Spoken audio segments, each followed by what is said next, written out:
Balram, very good morning. ഇപ്പോൾ കഴിഞ്ഞ ദിവസം കുറച്ച് നാടകീയമായി ആറ്റം ബോംബിനേക്കാൾ വലുത് എന്താണ്, അത് ഹൈഡ്രജൻ ബോംബാണ്, അത്തരത്തിലൊരു ബോംബാണ് വരാനിരിക്കുന്നതെന്ന് പറയുന്നു. ഇന്ന് 10 മണിക്ക് രാഹുൽ ഗാന്ധി കയ്യിലുള്ള ഹൈഡ്രജൻ ബോംബ് പൊട്ടിക്കുമെന്ന് പറയുന്നു. എന്തായിരിക്കാം അതിന്റെ ഒരു ഉള്ളടക്കം? തെരഞ്ഞെടുപ്പ് കമ്മീഷനെതിരായ മറ്റൊരു ഗുരുതര ആരോപണമെന്ന് വേണോ കരുതാൻ?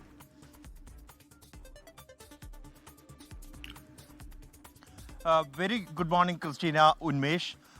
രാഹുൽ ഗാന്ധിയുടെ വാർത്താ സമ്മേളനം ഇന്ന് രാവിലെ 10 മണിക്കാണ്. അത് രാഹുൽ ആ ഹൈഡ്രജൻ ബോംബ് പൊട്ടിക്കാൻ വേണ്ടിയാണോ ഈ വാർത്താ സമ്മേളനം വിളിച്ചിരിക്കുന്നത് എന്ന് തന്നെയാണ് രാജ്യം ഉറ്റുനോക്കുന്നത്. വളരെ ചെറിയൊരു അറിയിപ്പിലൂടെയാണ് കഴിഞ്ഞ ദിവസം രാത്രി ഈ വാർത്താ സമ്മേളനം സംബന്ധിച്ചുള്ള വിവരം കോൺഗ്രസ് പുറത്ത് വിടുന്നത്.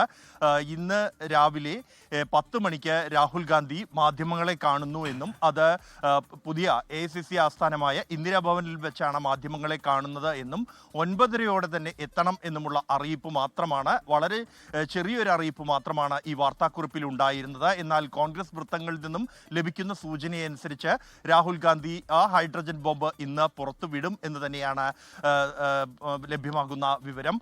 കാരണം തെരഞ്ഞെടുപ്പ് കമ്മീഷനെതിരായ കൂടുതൽ വിവരങ്ങൾ പുറത്തുവിടുന്നതിന് വേണ്ടിയാണ് രാഹുൽ ഗാന്ധിയുടെ ഈ വാർത്താ സമ്മേളനം എന്നാണ് ലഭ്യമാകുന്ന സൂചന. അത് BJPയുടെ മുതിർന്ന നേതാക്കൾ വിജയിച്ച മണ്ഡലങ്ങളെക്കുറിച്ചുള്ള വിവരങ്ങൾ ഉൾപ്പെടെയാണ് രാഹുലിന് പുറത്തുവിടാനുള്ളത് എന്നുമാണ് ലഭ്യമാകുന്ന സൂചന. അതുകൊണ്ട് തന്നെയാണ് അത് ഹൈഡ്രജൻ ബോംബ് എന്ന രാഹുലിന്റെ പ്രയോഗം. ആദ്യഘട്ടത്തിൽ അത് അണുബോംബ് പൊട്ടിക്കുമെന്ന് പറഞ്ഞ രാഹുൽ ഗാന്ധി തുടർച്ചയായ ഈ BJPയുടേതടക്കമുള്ള പരിഹാസമുയർന്ന ഘട്ടത്തിലാണ് അതിലും ശക്തമായ ഹൈഡ്രജൻ ബോംബാണ് തന്റെ പക്കലുള്ളത് എന്നറിയിച്ചത്.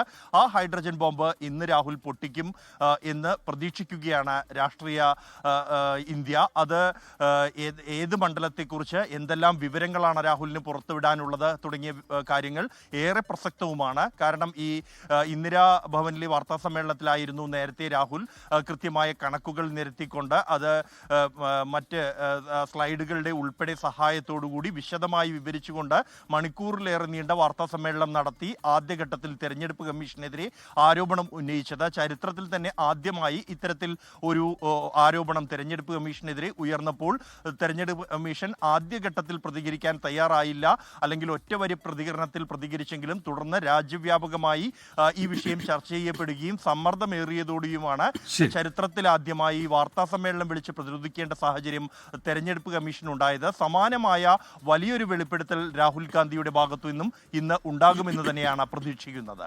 ഉന്മേഷ്, ക്രിസ്റ്റീന. ബൽറാം നെടുങ്ങാടിയാണ് വിവരങ്ങൾ നൽകിയത് ഡൽഹിയിൽ നിന്നും.